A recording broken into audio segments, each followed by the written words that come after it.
Good morning to most, good afternoon to others, and good evening to the viewing audience across the pond. I am your host, Jason Myles, and welcome to another episode of This is Revolution Podcast.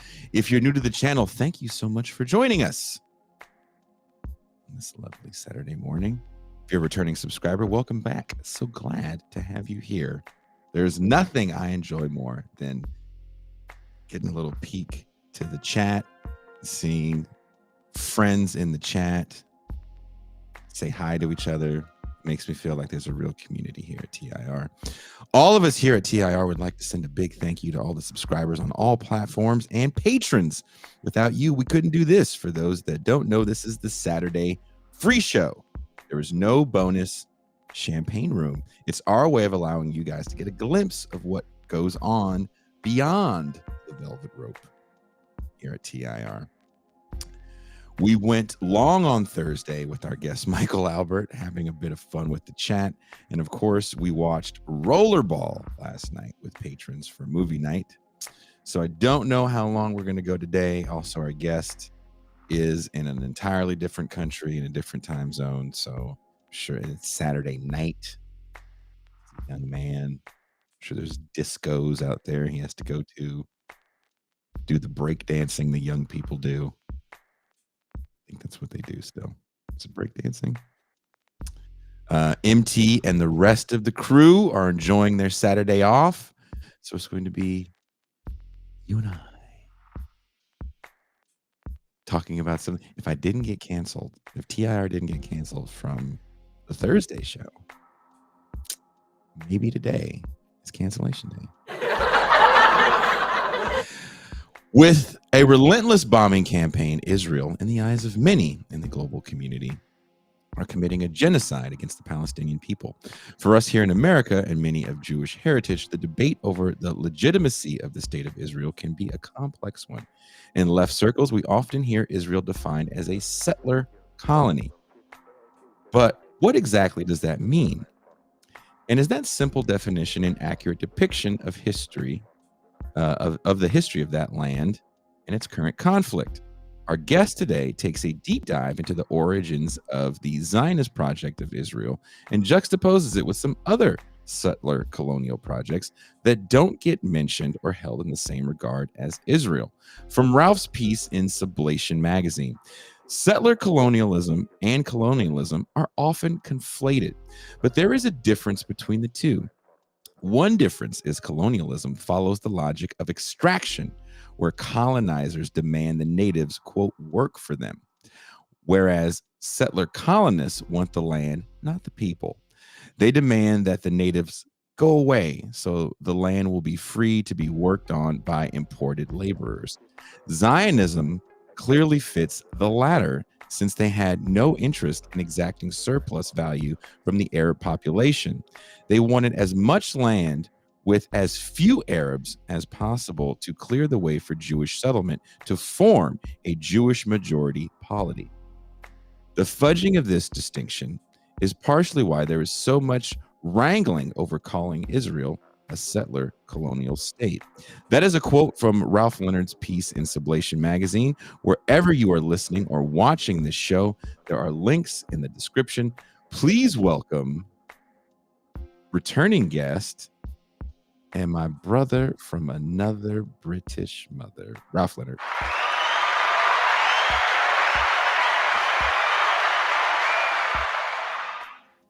What's up, duder? I'm good. Were you not expecting that intro? No, I wasn't. I want to know, how much pushback did you get when the piece dropped? For the most part, I think the predominant view was quite agreeable. Mm-hmm. Like, maybe most may have had one or two quibbles with it, but for the most part, they kind of broadly agreed with it or found it like thought-provoking and nuanced and subtle.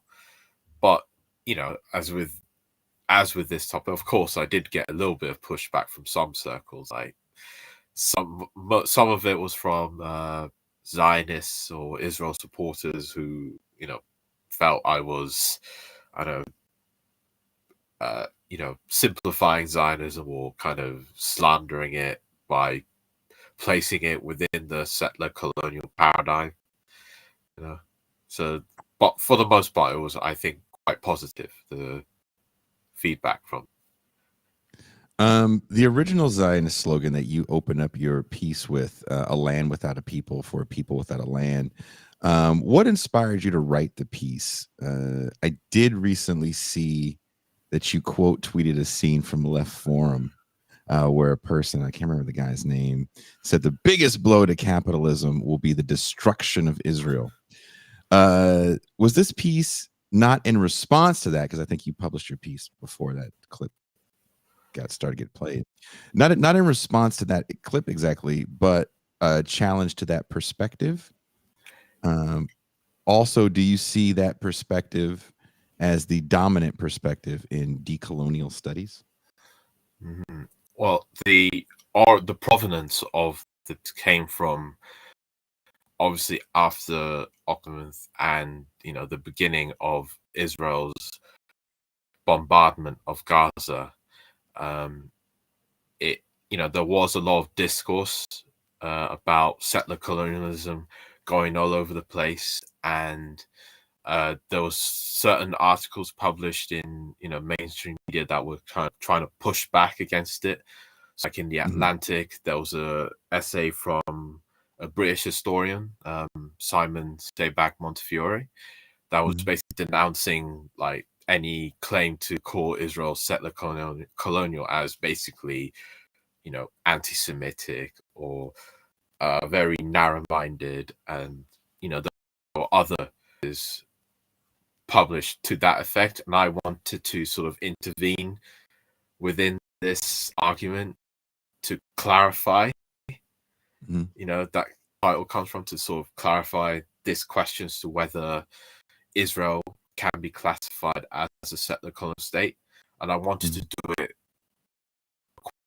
quite minded and objective, and without being tendentious about it, or using settler colonial as purely a rhetorical sort of let's sort of analyze it concretely and historically, whether Israel is and the Zionist movement is settler colonial.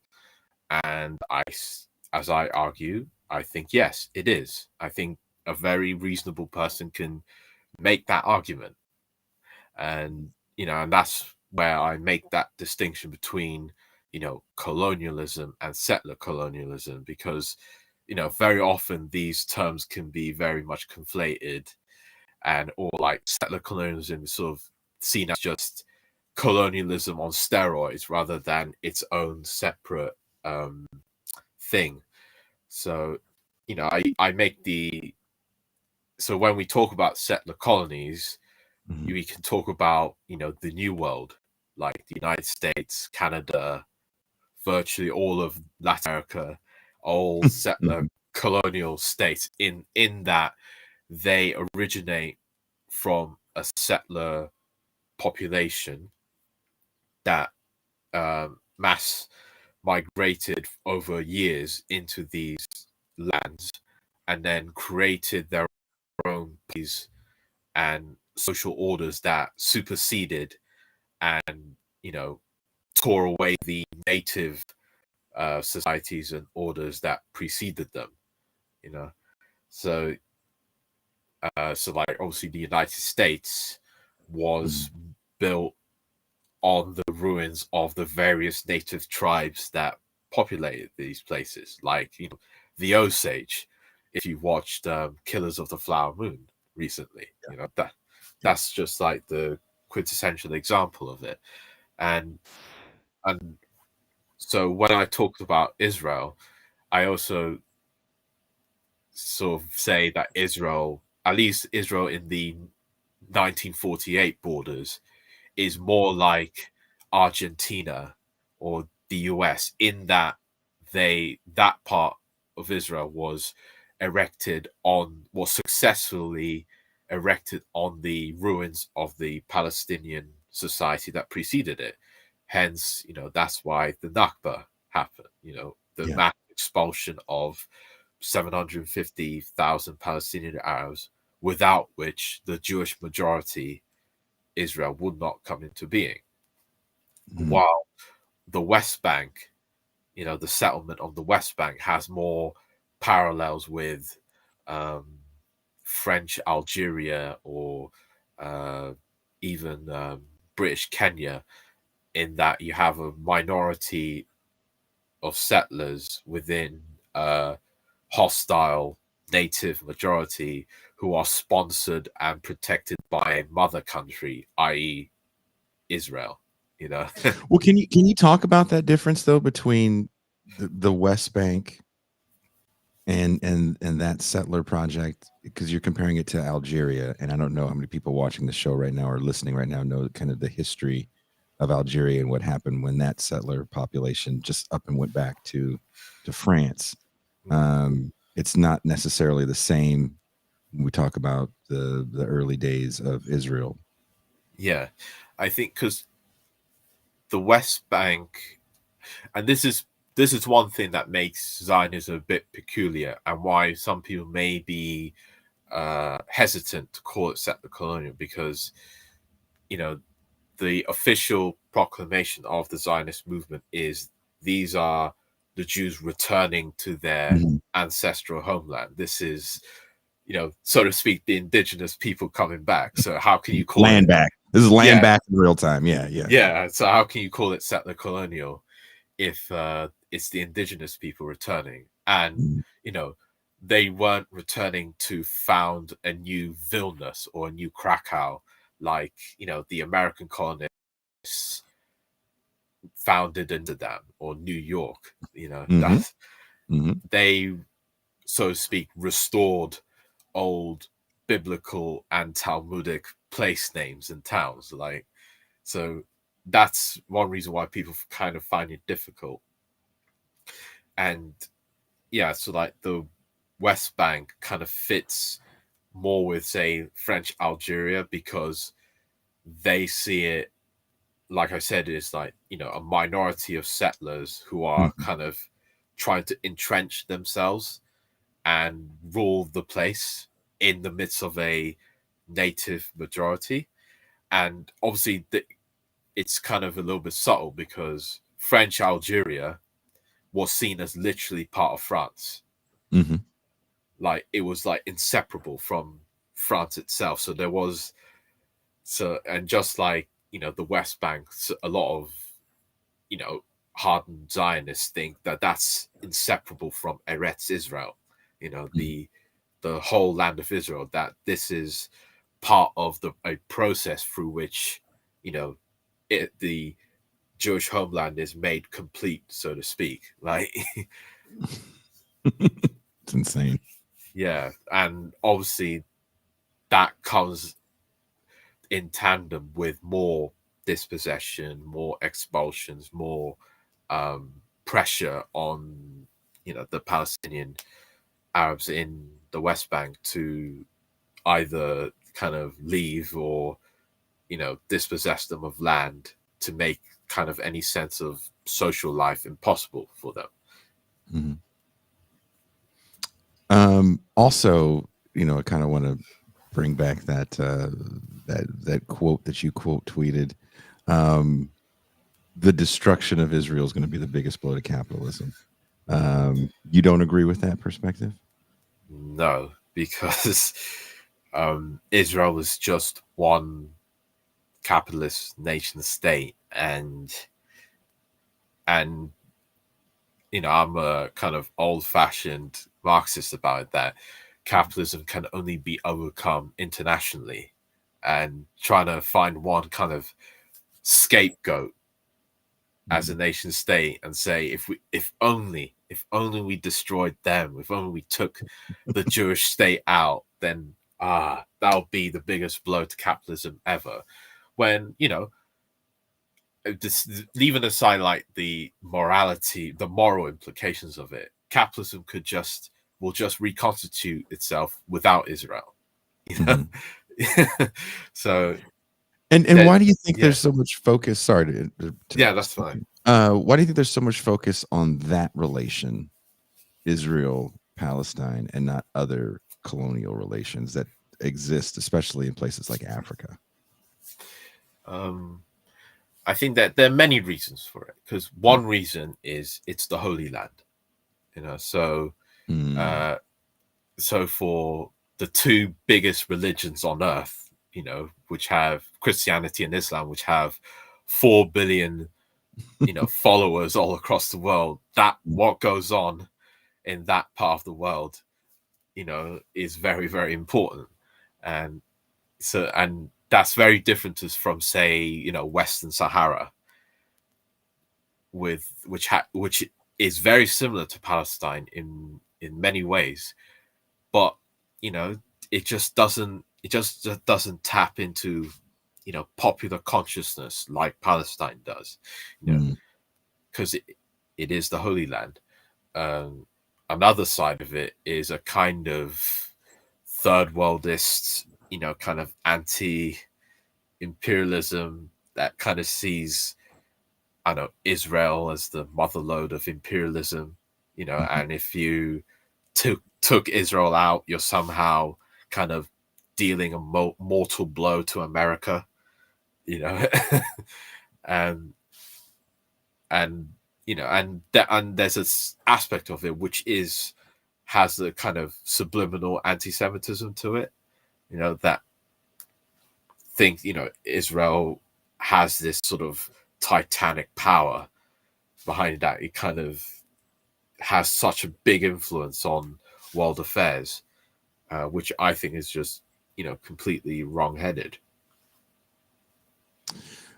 Also, you talk about kind of the definition of the nation state that really Mm. comes to be in the post Enlightenment era. Can you get into that definition of how we Oh see the yeah, nation state today?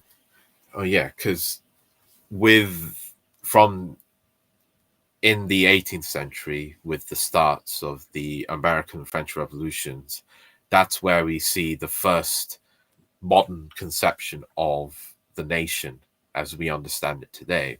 And you know, in the French and American revolutionary traditions, the nation is, you know, formed by the people. Sovereignty lays in the people as opposed to the king. And you know, the nation is a political entity. It's formed through, you know, democratic republican values, so that on principle at least, then there should be no racial, cultural, ethnic, even linguistic barriers to becoming part of the nation. Mm. And this idea of the nation was also noted for being very universalistic and historically transient. That, Mm. you know, that it was a part of a movement, a process through which a more universal form of social organization could arise. So I quote, for example, the French revolutionary, who was also Prussian, Anarchist Klutz, who said that, you know, one day we will all say the world is my native land, the world is my country. You know, Mm. you can find a similar sentiment in Thomas Paine when he says, you know, my religion's to do good, my only country is the world, that sort of thing. Mm. um, and then after the Napoleonic Wars, we see another different forms of the definition of the nation. One is a more cultural form of it, Mm. which is more subtle. And you know, you see this with Mazzini, but even with Mazzini, he's kind of saw it as a stepping stone to a more universal, you know, form of organization. So he didn't really see his cultural conception of the nation as um, sort of a permanent for all time. That, and even that people could, you know, integrate into this nation. um, where and then but then there's another form of definition from the German Romantic tradition, which is more racial or Volkish, which Mm. has a very enclosed vision of the nation, that it's based on blood and Soil. race. Blood and soil. That's where it all comes from. That, you know, your patch of land, a particular patch of land belongs inherently to a particular people because of a unique, mystical, ancestral, connection to it. And even this form of nationalism is not voluntaristic. Like, not everybody could join it because it's based on blood. And if you don't join, if you're not part of the blood lineage, you're not part of the nation, and therefore you can't be part of the state even. So that's kind of a rough survey of how the various definitions of nationalisms since the 18th century and the 19th century. Which I think is important when we're trying to have this kind of complex discussion, right? In reading your piece, we joke on this show because we're not the biggest fans of Afro-pessimism, so we just create pessimisms on this show, right? Kind of in a joking way. And we had a running joke for a while when I think Daniel Bessner was on the show. Anglo-pessimism, right? Is there a judeo-pessimism that exists in contemporary Zionist or pro-Israel thought that is kind of ingrained in the minds of Israel's defenders? You talk in your piece of Jews being a ghost nation or eternal strangers everywhere they lived. Do they see the very existence of Palestinians as a threat to their sovereignty? And did the Zionists ever have a North American plan to make the Arab population more "quote unquote" Jewish, kind of like how Americans and Canadians kill the Indian, save the man type project?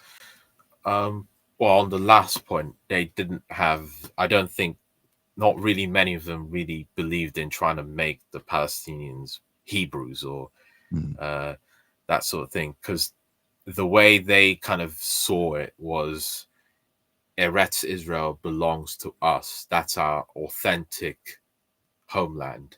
While the Arabs, because they didn't really acknowledge that the Palestinian Arabs had their own unique kind of national connection with that land. They just thought the Palestinians belonged to the broader Arab nation, and their homeland was, the Hijaz in Mecca, Medina, or in Damascus in Syria, that sort of thing. So that's where the whole transfer discourse comes in, where, the population transfers, just move them out to where they really belong, and we'll bring the Jews to where they really belong, So that was that side of it. As was the first part of your question. Is there like a Judeo-pessimistic thought in the idea of the protecting the nation state of Israel? Yes. Like you can tell that it's there is that pessimism within Zionism even from the very beginning, because Zionism comes from at its starting point is a critique of liberalism, of Enlightenment liberalism. This is something that's very underrated about when people try to talk about Zionism, because you'll find some apologists for Israel because saying, you say in the piece that there's a leftist Zionist thing. And we had Daniel Mate on the show a while back, who lived in Israel for a while, and he even admits, when he was a much younger person, he doesn't feel this way now, right? As we can change our political opinions over time, that he was a bit of a Zionist socialist. And again, definitely has changed his opinion. I don't want anyone saying I'm calling Daniel any kind of names. It's something he said on the show. But that's something I see thrown around a little bit, but you kind of talk about it a little bit more in this piece if you want to. I'll tell you something. Like, the first Zionist, in the way we understand it, wasn't Theodor Herzl. It was a guy called Moses Hess. And if you know, I'm sure people in your audience will know who Moses Hess is. He was a socialist, a contemporary of Marx, and he was the guy who introduced Engels into communism in the first place. And in the 1860s, when he became more conservative politically, he wrote this pamphlet called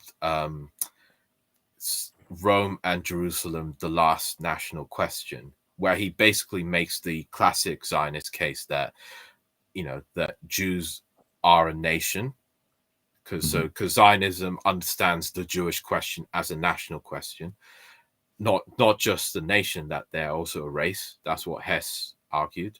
And because back then, race and nation were kind of used as synonyms a lot, and that they couldn't be a part of European societies, that the logic of emancipation and assimilation would be basically national suicide for this Jewish nation. Therefore, the solution to the Jewish question, the last national question, was to reconstitute this nation in its natural homeland, which is Palestine. And that was his argument. And he's often regarded as the godfather of labor Zionism, which is the left-wing side of the Zionist movement. And Hess usually kind of integrated a lot of kind of racialist kind of theories when arguing for his point of view, which when you read it now, it's very, very awkward. Was he a eugenicist?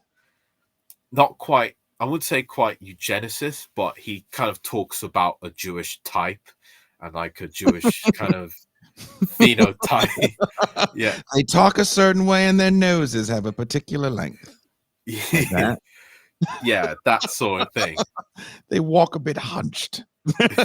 This sounds kind of racist, sir. Yeah, and even like when he talks about the Jews returning to Palestine, he would use, when he was talking about the land, he used kind of usual tropes that seem very settler colonial, like empty land. We're going to bring, Western civilization to these backward natives, blah, blah, blah, that sort of thing. Because they're savages, right? Yeah, or just backward, But we're gonna bring them to modernity.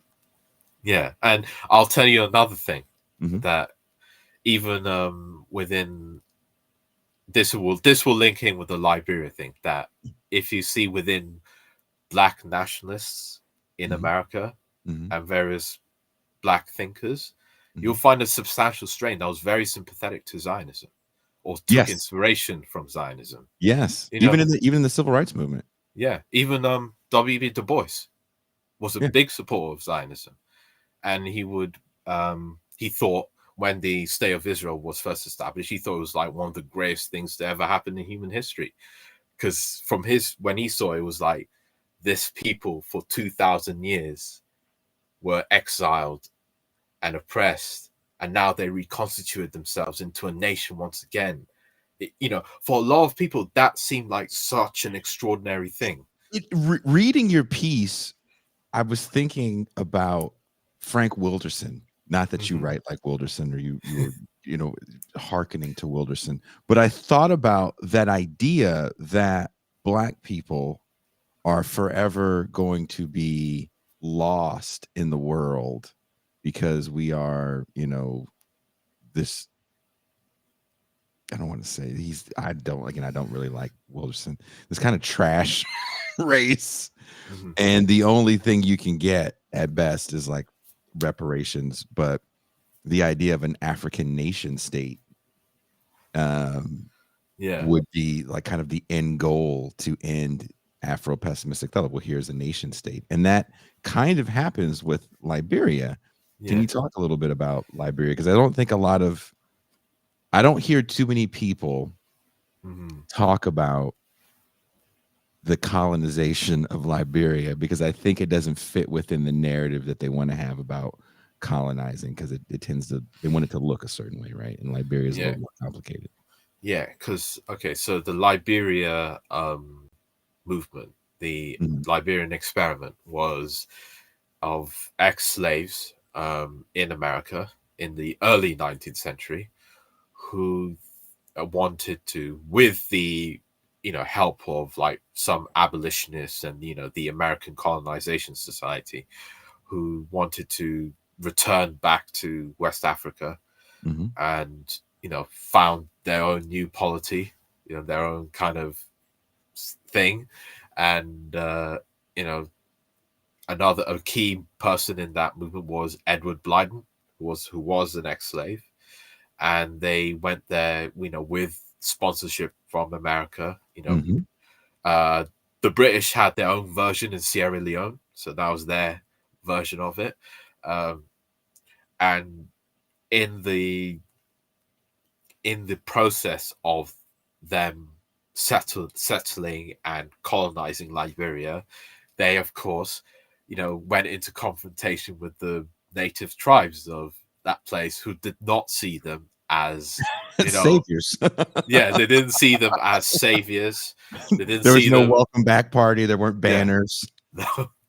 No. And the irony of the funny thing about it is that many of these ex-slaves were like one or two generations out Mhm. from Africa. And it's even more telling that these native tribes didn't see them as like one of them, that they were seen as colonizers, that Mhm. oppressors. And that's what happened in Liberia. The American Liberians became the ruling class, and the ruling political class. um, and they were the minority. And you could see even little cultural things, so like the houses the American Liberians built were reminiscent of the old plantation houses in the South. Oh, Jesus Christ. I did not know that. I did not know that at all. Yeah. And Mm. the food they ate was not what the Liberians ate. It was the usual kind of American corn-based diet. Well, it's not. Well, wouldn't touch like cassava that Mm. like Liberians would eat, because I don't know why, but it was that sort of thing. So there was a lot of like distinctions made between them and the natives. And there was also this kind of messianic Christianity, civilizing mission that Mm. the American Liberians had, that we are the agents of Western civilization who will, you know, enlighten these natives from the top down, and yeah, and out of that, there was also a multi-year conflict between the American Liberians and the native tribes. Mm. Even to the point that the American Navy once intervened on the side of the American Liberians against the native tribes. So it makes that Michael Jackson song "Liberian Girl" sound more like an ode to colonization. Mm. Mm. Ever think of that? Did you? Uh, why do you say Zionism is a nationalist movement? Because that's how it started in um, the mid 19th century. Because I think a lot of the critical literature on Zionism just focuses on the settler colonial part. So, like, Mhm. if you read, say, Ilan Pape, that's kind of what a lot of people get from it, because he emphasizes the settler colonial part. And Mm. I think in order to kind of understand Zionism, I think you have to also see it as a nationalist enterprise, because it developed in tandem with the so-called Jewish question Mhm. in Europe within the 19th century. And for if in case anybody doesn't know, what's called the Jewish question was basically the place of Jews within European societies after the French Revolution. And how do you kind of, should the various Jewish populations that were emancipated from the ghettos by Napoleon, should they be integrated into the polity, or as some people would say, down the years, they should be ejected from Europe because they don't belong here, because they are Semites and Europeans are racially different and all that other stuff.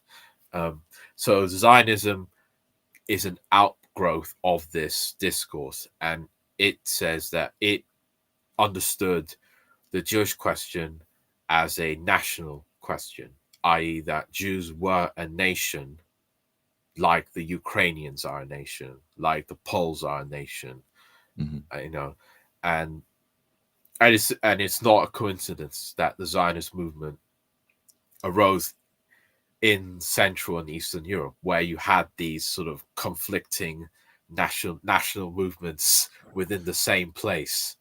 So, like in Poland, in Ukraine, in Central Europe, within the Russian Empire, and also Zionism was one version of Jewish nationalism, because there were other Jewish nationalist movements.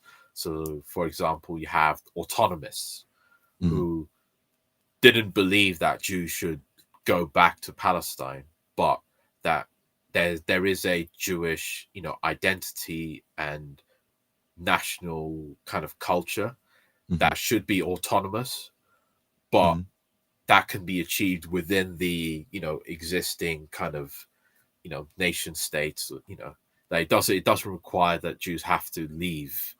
They can be part of the nation, still have their identity, culture, and so on. And you had territorialists who believed that the Jewish question needed a territorial solution, but it didn't have to be Palestine. So like that's where you had, plans to settle Jews in like Argentina or even the Uganda plan, which was. You talk a little bit about that. Yeah. Weren't they planning to settle them in Kenya at one point too? Yeah. In the 30s, there was a brief, because this is where I quote C.L.R. James, and he talked about there were various kind of efforts to settle Jews in like either Kenya or Madagascar. That was like the Nazis' favored solution in the 1930s, like dump the Jews in Madagascar. And obviously C.L.R. James critiqued all of them as basically Europe wanting to dump its Jewish problems on Africa. And he said that if this was actually realized, that it would cause more problems, because for these already dispossessed and oppressed native Africans, they would come to see the Jewish settlers as just an agent of the European imperialists, and then that would cause more conflict. So in a way, he was kind of very prescient. Well, there's nowhere for them to go after World War II, right? So where's the land to put them? Why do you think? Why is Palestine chosen?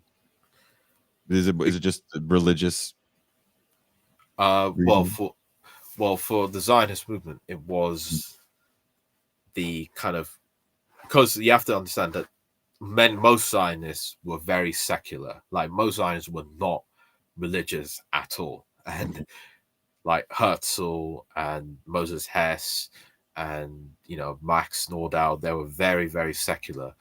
And so the Palestine, or Eretz Israel, became the candidate choice because you have to appeal to the wider Jewish world somehow if you're going to make it a Jewish majority. And obviously Eretz Israel has a very big place within the Jewish cultural and religious tradition, and you have, because they were only gonna and you have to appeal to Jews somehow, and that's the way you can do it, and within that kind of ethno-nationalist imaginary of Zionism, it kind of makes sense to use Palestine, because that's where the Jewish religion came from. That's where the ancient Hebrews lived. So it kind of makes sense for that kind of return narrative, that we are, returning back and reconstituting the Hebrew nation. Um, how has so you talk about in your piece the Israel Palestine question is less about two different societies living together with equal rights and more about race wars. Yeah. What would need to happen, in your opinion, for Israel and Palestine to move beyond that narrative, or is it even possible at this point? Well, at this point, it seems like they're more kind of immediate concerns, like, stopping the bombing of Gaza and stopping any kind of effort to depopulate the Gazan population, or like to ethnically cleanse them. But yeah, I think the long-term goal, because unfortunately, part of the degeneration of our political and social imagination is that the Israel-Palestine conflict is increasingly seen as a kind of race war, that it's just about two kind of ethnic blobs duking it out with each other for total mastery of the land, and it's going to be a fight to the finish, kill or be killed, winner takes all.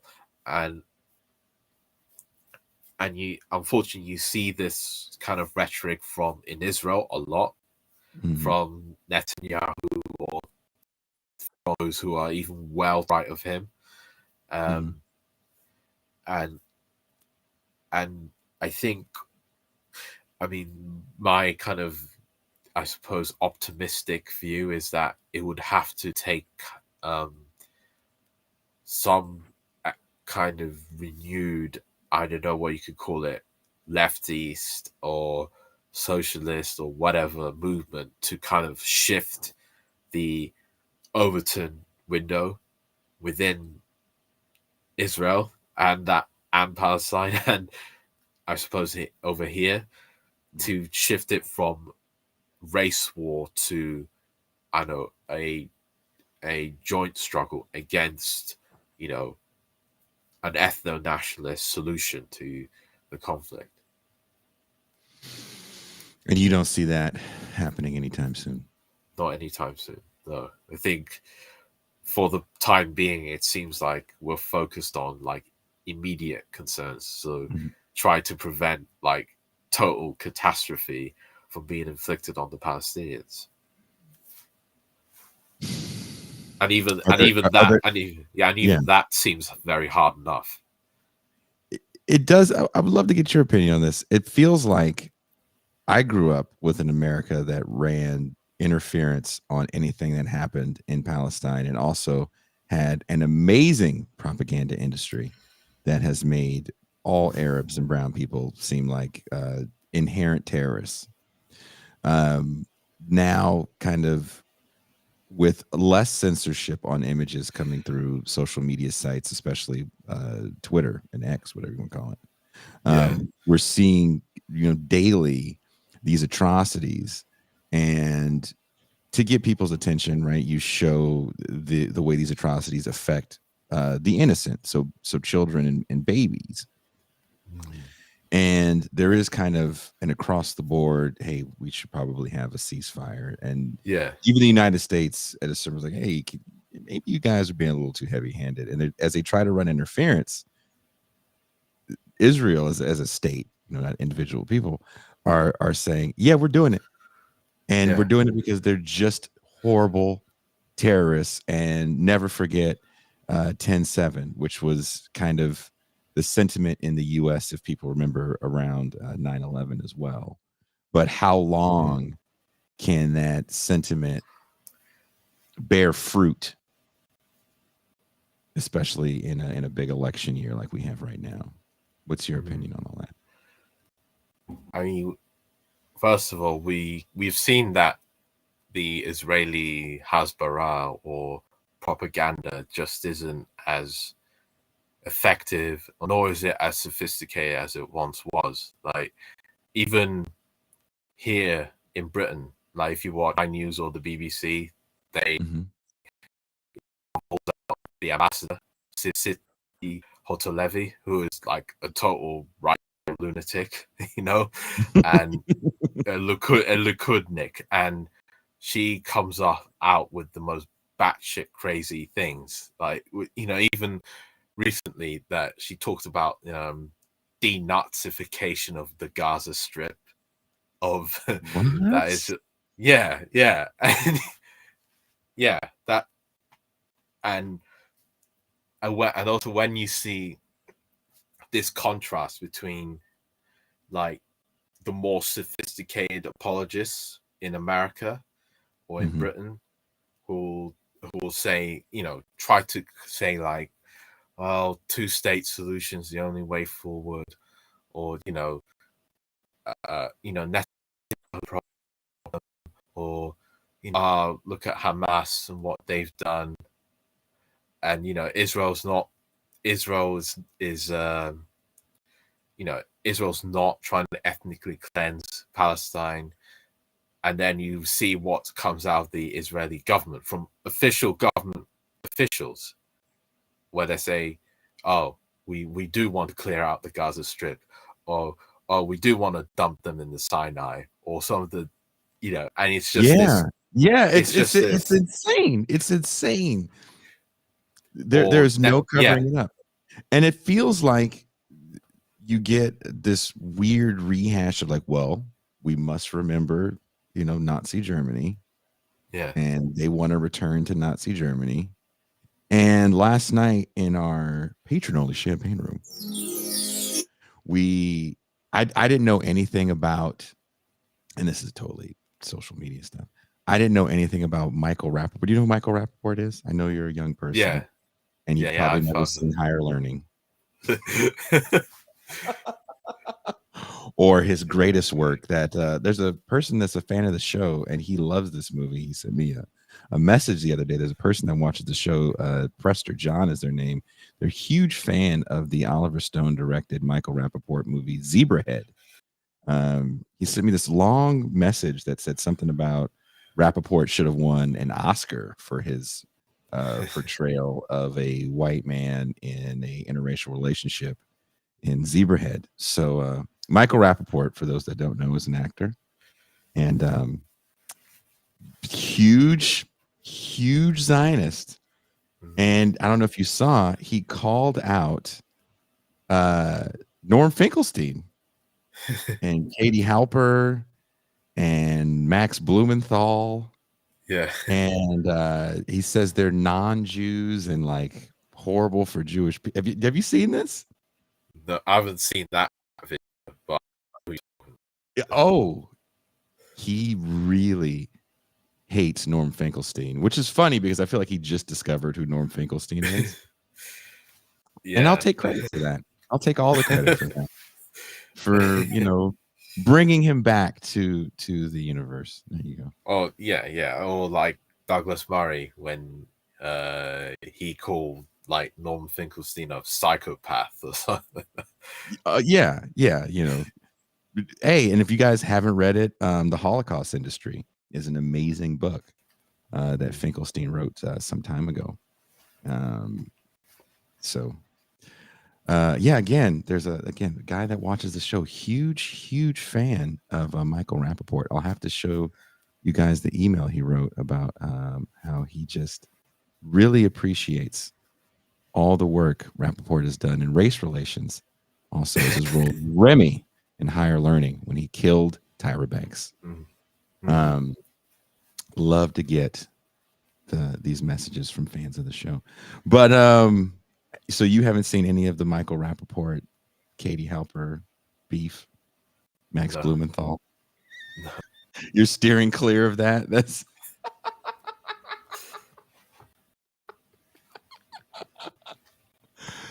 But I honestly, dude, I don't watch or care about Michael Rapaport stuff. And I didn't know that he's gone full on Israel apology tour, and he's like interviewing like mothers of kids that got kidnapped October 7th, and just keeps replaying this thing over and over. Can that be replayed enough to keep sympathy for what's going on?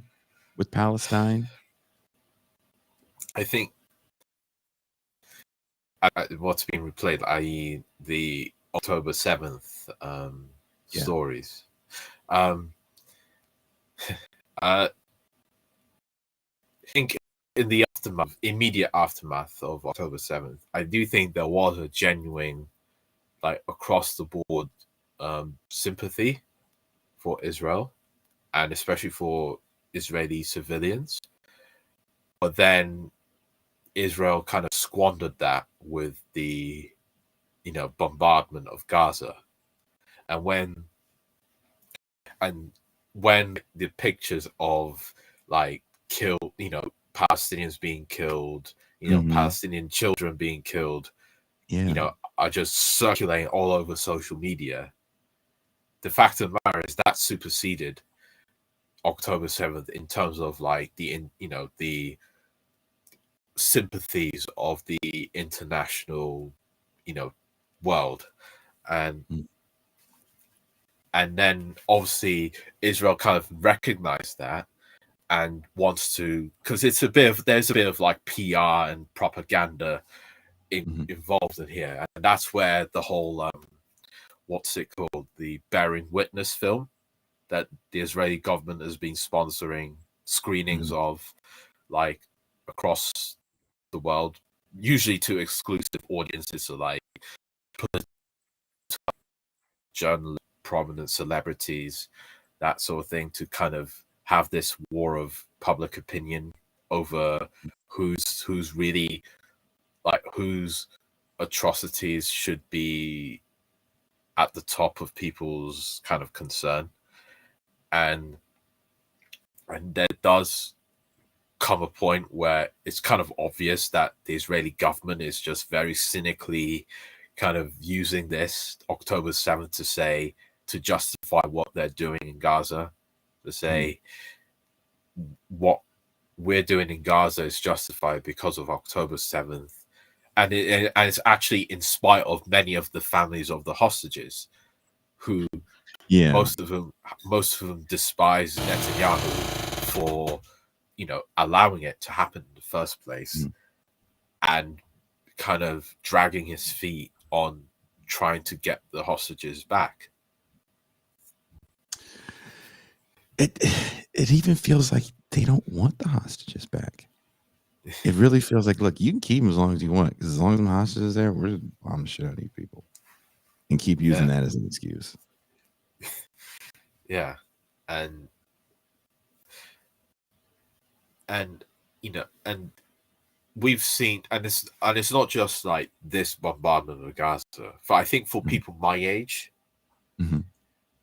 like, we've kind of come of age seeing multiple Israeli bombardments of Gaza, 2008, 2018, 2014, 2012, and wait, this is like the fifth one.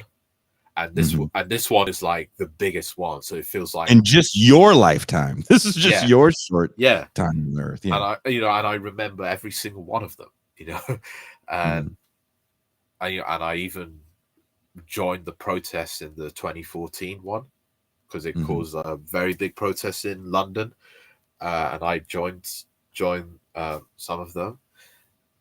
And when you this, I think does feel like the straw is broken with this one. Like, this is this is different to all the other ones, because of the quantitative scale of it. Because, I mean, goodness knows how many Palestinians have died. It's like 20 to 30,000.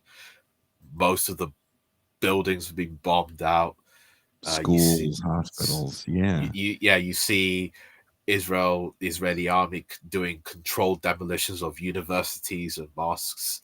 So, like, it tells you this isn't just another one of their, to use the fiendish euphemism, mowing the lawn. This is like, we're kind of uprooting the lawn, so to speak. It disgustingly feels like their own final solution in a real sick way.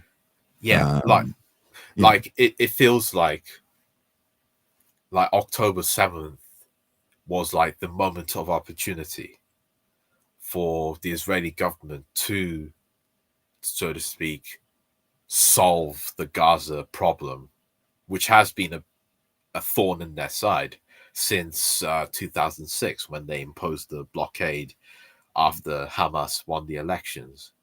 And this, and they've been limited to doing periodic bombardments. And now it feels like they're seizing the opportunity that October 7th provided them. Because, in politics, there's that cliche that never let a crisis go to waste, So it's obvious, like it's so obvious that they're using this to kind of uproot the population of Gaza. Now, whether, because, and that's why you see a lot of like Israeli government officials trying to float various solutions, like, put them in the Sinai, or maybe, Western governments could sort of take in Palestinian refugees, or maybe the other Arab governments could take in the refugees. And, obviously the Arab governments like Egypt and Jordan have said, that's a red line for us. It's not happening. Like, we're not going to pay for your atrocities. And especially since they are in a very vulnerable position themselves in relation to their own people, because their own people know that they are, dealing with the Israeli government, quite amicably.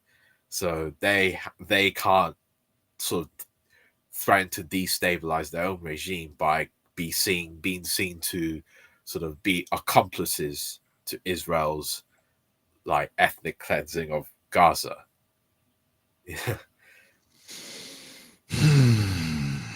How do you think this is going to play out? Because unlike 9/11, this isn't going to last 20 years. No. So how is this? How do you think this plays out?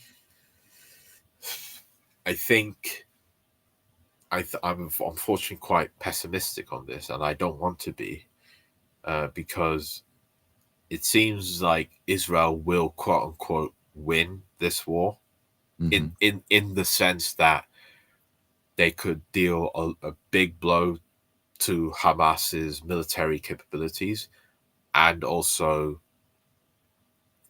uproot like a huge proportion of the Gaza population.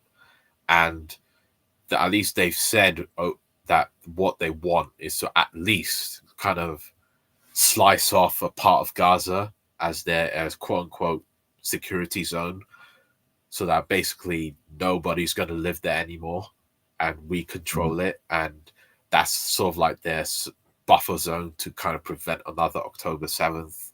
Jesus. And so unfortunately, I do think that's kind of going to happen. As for the Palestinian population, I don't know how that's going to be resolved, because whether by hook or by crook, they're going to force them into the Sinai and live in like tents in the middle of the desert, like the Sahrawi refugee population in Algeria, because that's how they live, in the middle of the desert. And I don't know how, because I don't know how this is going to realize itself, but it's not going to be good, unfortunately, because there isn't the political forces out there that can kind of countervail this, or kind of resist it, like effectively, or give an alternative.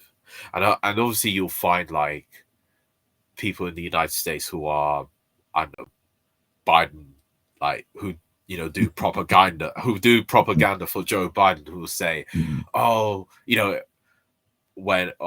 at all the hard diplomatic work the Biden administration is doing to restrain the Netanyahu government from its like malfeasance, right after like most of Gaza's been bombed out. Yes. Yes. It's like after he said publicly, I'm a Zionist. Yeah. What's wrong with Zionism, Jack? Yeah, Joe Biden is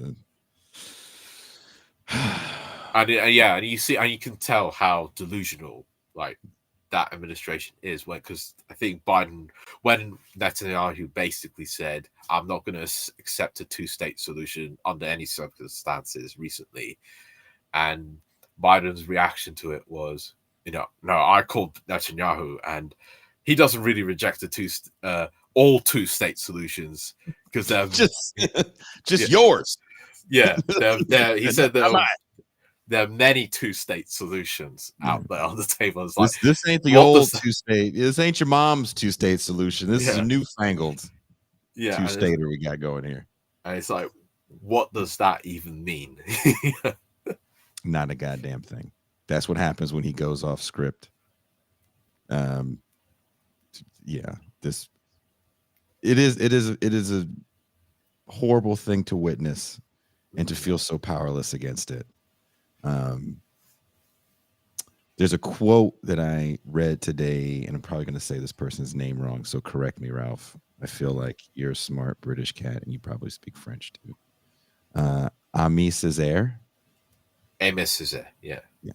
The poet and politician from Martinique, the man that coined the negritude phrase movement. He wrote extensively about colonized and colonizers.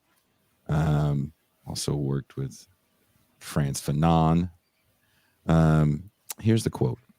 A civilization that proves incapable of solving the problems it creates is a decadent civilization. A civilization that chooses to close its eyes to its most crucial problems is a sick civilization. A civilization that plays fast and loose with its principles is a dying civilization. The fact is that the so-called European civilizations, Western civilization, as it has been shaped by 2 centuries of bourgeois rule, is incapable of solving the 2 major problems to which its existence has given rise. The problem of the proletariat and the colonial problem, that Europe is unable to justify itself either before the bar of reason or before the bar of conscience. And that increasingly it takes refuge in a hypocrisy, which is all the more odious because it is less and less likely to deceive. Again, his name is Ralph Leonard. The link to his article is in the description of the show. I want to thank Sune, our moderator, for keeping the chat straight. These shows can get heated. People definitely have a lot of opinions. Do you want to plug anything on your way out, Ralph? If you, I've got a short piece just recently out on Unheard, which is about the recent film called Poor Things, Yorgos Lanthimos, starring Emma Stone. Huh? No, I'm old, Ralph. I'm old, and I watch the same ninja movies over and over again. So, starring Emma Stone, and it's basically a reworking of the Frankenstein Prometheus myth, so with a feminist twist to it. So, are you yelling at woke Hollywood? No, I'm not. No, this is not yelling at wokeness. Are you sure? Yes. Is it like super woke? Well, tell me before we sign off. Tell us about this thing. Basically, I say that it reinvigorates the Prometheus myth, and then I argue that we should embrace Prometheanism more. So you're a fan of the Alien prequel? Is what you're telling me? All I hear is you watching that movie and being like, what we need more of? Origin stories. Nah, I'm talking about the OG, the Greek tragedy. You can lie to the people watching the show, but what you're really trying to get in there is you wanting Prometheus in the canon of Alien movies. Is that what we're getting at here? We all know it's Alien, Aliens, and Alien 3, and you're like, no, Prometheus. Is that what you're trying to say here, Ralph? Is that what you wrote 3,000 words about for Unheard? No. It's well, as far as alien movies go, is the first one and the James Cameron one. So that's. Oh, you don't even acknowledge the third. Are you that way with Terminator movies as well? Are you like, there's only 1 and 2. We do not acknowledge 3. Yeah. All 5 other ones. Yes. I would hate to hear what you have to say about Star Wars movies.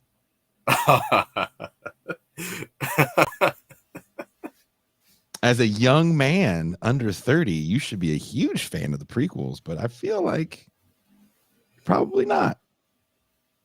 Are you not a fan of the prequels there, Ralph? Depends which prequels. The Star Wars prequels. Oh, you're only Rogue One? The 1, 2, and 3 don't exist. Only Rogue One and Star Wars, Empire, and Jedi. Is that it?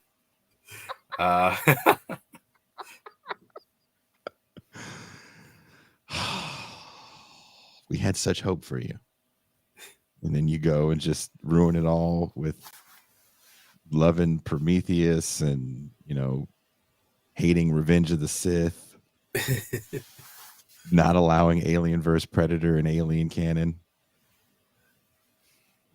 It's too much, dude. Someone says, don't forget Andor. I've never seen Andor. I canceled my Disney Plus subscription. So you guys are going to have to tell me all about shit like that, because I am not going to watch it.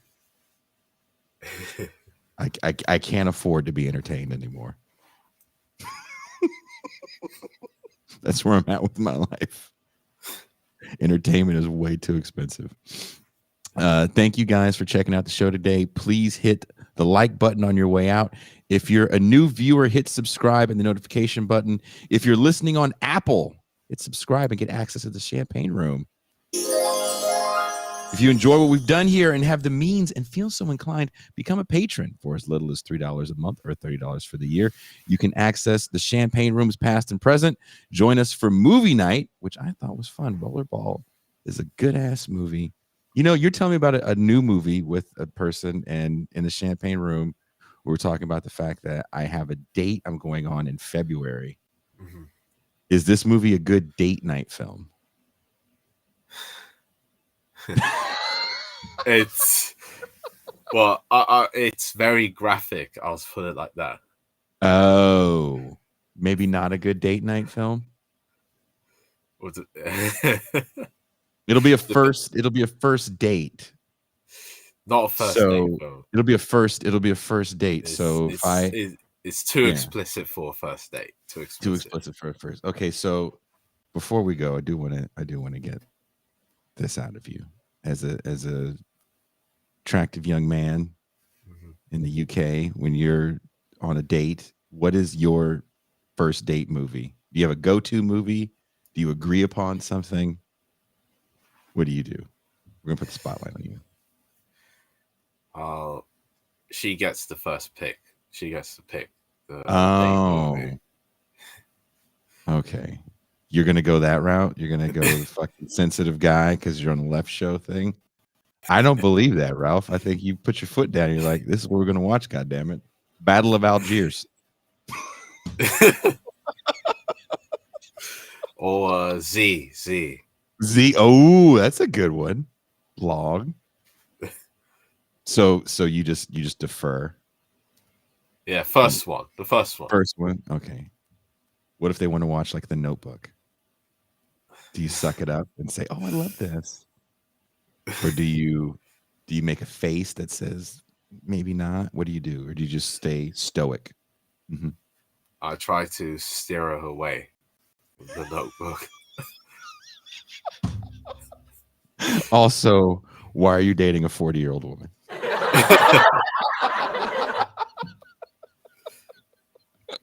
How funny would it be if Ralph was older? Ralph was like 20, you were 26. Yeah. I want to watch The Notebook. You want to watch the what? Fuck is wrong with you, Grandma? I think that's what my dad took my mom to see on their first date.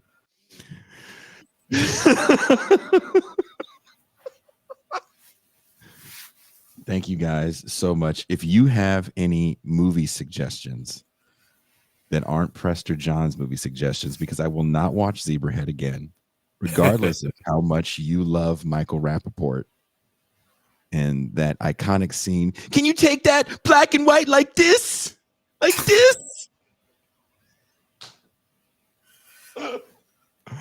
Not gonna watch Zebrahead, man. Who knows? Maybe a first date movie, Jungle Fever.